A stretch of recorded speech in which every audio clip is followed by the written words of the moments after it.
It's like their house constantly has paparazzis, but the paparazzis are their parents. Hello? Hello? Hi, my name is Estrella, o Estrella en español. and welcome back to my channel where I discuss social issues, the media, and sometimes myself. Today we'll be talking about vlogging channels, meme kids, and the most relevant one, sharenting. Since Mother's Day is just around the corner, and assuming that your mom doesn't share too much about you online, here are some gift ideas for your mom and the ones you love. This video is in fact sponsored by Luisa again, which is huge because I am really picky with the brands I partner with, but Luisa really cares about sustainability, which I really appreciate. Their jewelry is carbon neutral, meaning that any of the carbon emissions that are involved in their production is offset. Also, their products are long lasting, they have a 1-year warranty, and their products are made with really high quality metal. Their jewelry starts at $39, ranging to higher end pieces, so there's something for everyone. They let me pick out a few pieces to show you guys. So one of the pieces I picked out is this ring. I think it's really simple and cute. And I'm planning to give it to my friend on Mother's Day because she means a lot to me, and I think that giving her a good quality jewelry that really matches her aesthetic is gonna be really great. I'm also wearing a set of earrings from them. This one is hailey. Yes, it is the one that hailey, the YouTuber, designed with Ana Luisa, and I think it's honestly so cute. I have no complaints. So if you want to check out their products, you can click the link in the description. They're currently having a 50% off sale. If you want to get these products by May 9th on Mother's Day, the last day you'll guarantee to get these products with standard shipping will be May 3rd. Click the link in the description, check out their products, and now let's get back into the video. If you're watching this video, you were probably in middle school or high school when your parents started posting a little too much about you on Facebook. Because I remember when Facebook came out, all the moms were just posting a bunch to share with their friends, updates on their children and stuff like that. Facebook was sort of the first family's highlights reel. But then YouTube rolled around, and all of a sudden there's this whole genre of family vlogging channels. This genre consists of the Ace family, Shaytards, and a bunch of other families that essentially vlog their families, including their children who are way below 18 years old, just vlogging their whereabouts daily, or if not, very regularly. Here are some clips. I want to play Fortnite. Go make it. He's a little nervous. No, I didn't want to leave either. Honestly, I think that this is no better than putting their kids on reality TV shows. And arguably, this is even worse because these kids are put on display on the internet by their parents in their homes. So I can only imagine how confusing it is for children to distinguish the difference between reality and what is put in front of the camera. And I have a hard time believing that these children 100% every moment of every day feel okay with being filmed. And even if they eagerly consent to being filmed, they're just kids. They don't know the true ramifications of being filmed so much. It's like their house constantly has paparazzis, but the paparazzis are their parents. And these children are essentially being trapped in a world that their parents fabricated. And when they grow older, when they look back at the videos, they're probably going to have a whole existential crisis because what they remember is so different from the videos. And obviously they're really different because their parents are essentially using them to make money. In order to make money, they need to get views. So to get views, they have to make clickbait thumbnails and titles, probably involving their children. Sometimes they do like random pranks. Whether they're real or fake, only they would know. But allegedly, emphasize on allegedly because I'm not trying to get a lawsuit here, allegedly the Ace family robbed their own home to a certain extent to make a video that will get views. You've probably also seen vlogs about pregnancies, like literally vlogging the mom giving birth when it's happening. And even if it's not something shocking or inappropriate, these parents are literally vlogging their children on the daily, like doing random things. It could literally be them doing homework and their parents are just like vlogging themselves like, hey, yo, what's up guys? He's doing this or that. Like, it's just so incredibly weird. I think one of the biggest problems with this is the fact that their target audience are either kids, which you can sort of see from their comments, and because from my personal experience, which I'm not proud of, but I remember binge watching The Ace Family when I was like 12 years old, literally in middle school, for maybe like 2 years, and because of how dysfunctional my family was, it was sort of comforting to see a family that was picture perfect. But obviously now I know that it was just all fake. I think that's another problem, is that their other target audience, if they're not kids, there are people that probably don't have the best family, and that's why they're watching these family vloggers. So not only are they exploiting their own children, they're also basically profiting off of people who are vulnerable in a way. And I just can't really get behind this genre, with probably one exception, at least on the top of my head, which is like foster families and adoptive families, because we don't nearly have enough foster families to take care of all the at-risk kids. So I actually appreciate these families talking about their experiences with adopting children or fostering children and being part of the foster care system and all of that. I think because they're raising awareness for something that's very much an issue, that's like understandable, and given that they blur out their children wherever they can. But when it comes to families just bragging about how rich they are in every video, wearing their Louis Vuittons and showing off how happy they are as a family, that's when it becomes toxic.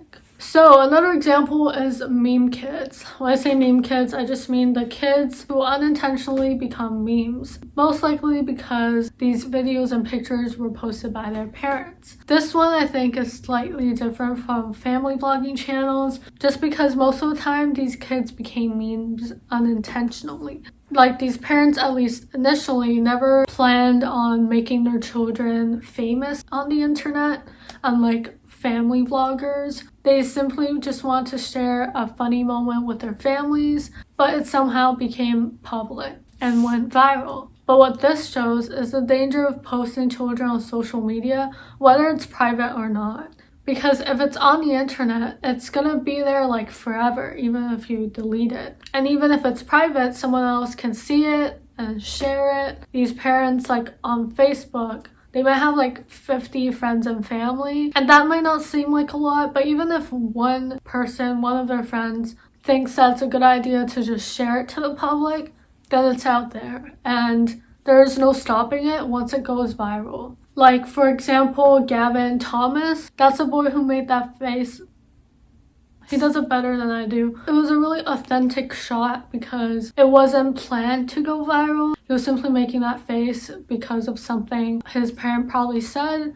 Even after years, that picture is still a meme. People still share that. And while it can give these families opportunities like sponsorships, brand deals, traveling opportunities, it's still like a breach of their children's privacy, I think. Now their lives are put on display and there is no taking it back. And they might not have the skills or the capacity to just deal with the things that comes with being internet famous. So they might not know how to exactly protect their children. And with so many eyes on their children, it can create a lot of problems, like possibly stalkers, whether it's online or in real life. There can also be people using these pictures inappropriately. It's just a really risky thing to do, even if it gives these families certain opportunities. So now on to sharenting. Sharenting is essentially a term that refers to the rise of parents sharing their children's lives online. And this term was made popular a few years ago when there were videos posted by the New York Times, The Atlantic, articles about this topic. At one point in 2016, there was a story published about this girl who sued her parents about posting her too much online. The girl, who has turned 18-year-old, discovered that her parents posted 500 childhood photos, and she felt like her life was too publicized. Even though this case turned out to be fake, it does really question how in the future there can be legal proceedings about children's privacy. In the same year, French lawyers warned that children can grow up suing their parents for a breach of their privacy, and under strict privacy laws, their parents can end up in jail for a year or pay a fine of $45,000. And obviously now with so many social media platforms, especially with Facebook, and then now Instagram, Snapchat, Twitter, YouTube, TikTok. There's just so many places where the parents can end up oversharing their children's lives. In a survey where teenagers participated, 42% of them said that they thought their parents were sharing too much of them online, with 11% saying that they think sharenting is a huge problem in their lives. And I can't help but agree, because I know with my personal experience, I've had family members who post about me on Instagram and Facebook even without asking for my consent. And sometimes maybe I consent to taking a picture, but I don't necessarily want it online. But that privacy is just completely not respected just because my family members want to maybe show off some of my accomplishments or post pictures of me during my childhood that are like really cute. But all those things can really add up. And I think that in terms of my experience, a lot of families would post on social media just to create a picture of a perfect family because the family isn't doing great. So they feel the need to portray something else, which creates tension and conflict within the family because not everyone would agree with portraying something else. Another statistic is that in the US alone, 3.9 million mothers identify as bloggers. Given that this doesn't necessarily mean that these mothers are talking about blogging their families, but I mean, just a sheer number, it's a lot of people. This is not even counting the families who are just posting in private. Nowadays, there's so many different types of social media niche. There's mommy vloggers, like literally mothers who share tips on parenting and baby feeding and teething and all of that. It's educational. But when they start posting pictures of breastfeeding, especially with their children's face in it, that's when it's a little bit like TMI. And then in 2018, more recently, UK bank Barclays warned that parents are putting their children at risk of fraud by sharing photographs and information of their children. The bank forecasts that by 2030, there will be £670 million worth of fraud that stems from parents oversharing online. That is honestly terrifying to think about, because now we're not just talking about pictures and videos of children, we're even talking about like the information that they share about their children in their captions or in other forms. Like their full name is probably known, their age, and who knows what other personal information other people would have access to. Even more terrifying, in 2015, Australian investigators found more than 45 million photos of children engaged in everyday activities on inappropriate sites. That is really scary. And these aren't just pictures of children who are very public. These are gonna be pictures of children who might be like private, but some of their pictures are public. I think this should be a wake-up call for parents to not post pictures of children who are shirtless or wearing really little clothes, even if they're babies and, social media isn't gonna censor anything. But that's just not really at the discretion of the parents to post that.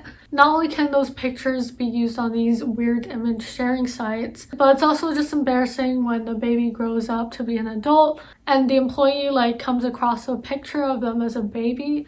That's just weird. From looking at all this information, I honestly think that sharenting is a very prevalent issue, and the problem is a lot of people don't even see it as a problem. Children can obviously not really advocate for themselves properly, and even though I post things online, I think the difference between me posting online at 19 years old versus someone else posting about me when I'm a child is really different. I'm an adult, I can make my own decisions when I post online, but if someone posts something about me that I didn't agree to, or I agree to it without really knowing all the risks, and I can understand certain genres within family category, like how it could be good, but I think most of the times it's best to keep the children away from the camera, or if they are involved, try to blur up their face. It's not that hard. I mean, even though I feel like I was pretty cute as a kid, not gonna lie, I can't imagine like an employer or just someone random like finding these pictures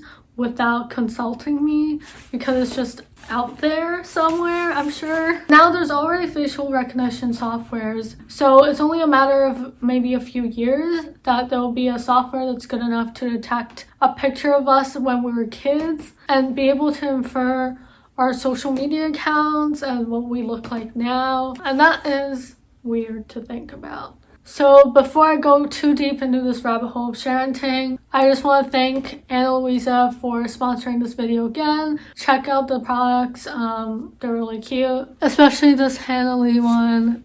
Yeah, so like this video if you enjoyed it. Comment down below to start some discussions. I always like seeing you guys like talk to each other and learning from you guys. Subscribe, I make videos like this every week. Turn on the notification bell to know when I upload, because I don't have like a very regular weekly schedule. Oopsies. I'm gonna end it here. Thanks for watching and I'll catch you later. Bye.